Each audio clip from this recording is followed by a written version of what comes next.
is useful to think about two groups. First, the oil exporting countries of the region. They are going through another year of relatively robust growth. If you look at their non-oil part of those economies, and that's important because that's where the jobs are mostly created, this year the non-oil economy in the oil exporters is going to grow at about 4%. For the GCC countries, which are the countries of the Gulf Cooperation Council, their non-oil economies might grow as much as 6% this year.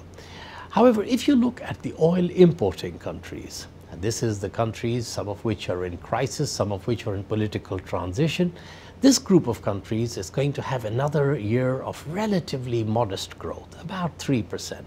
You see some improvement compared to the last 2 years in terms of the international environment. Europe in particular is doing a little bit better than it has been for the past 2 years, but the recovery is still fragile.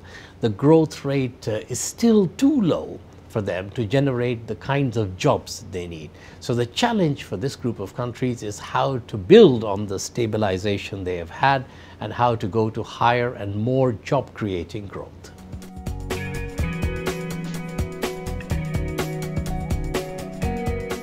I think in every country in the region, trying to embark now on stabilization and growth is made more complicated because of the political transition in some cases, because of social unrest in others, because of the risk of conflict. Now the IMF is involved with all the Arab countries in transition.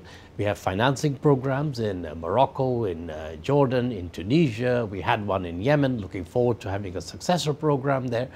In all of these programs, we have adapted the program at the start to make it gradual so that the pace of reform is something that is consistent with the social and political tension.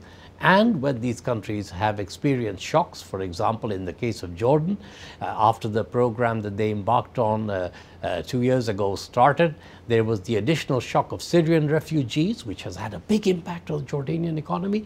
We have adapted the program targets to take into account the consequence of these shocks. So the IMF's approach is to tailor each program to the priorities and needs of each country, to recognize the political and social context within which reform has to take place, and to adapt and adjust as we implement to reflect shocks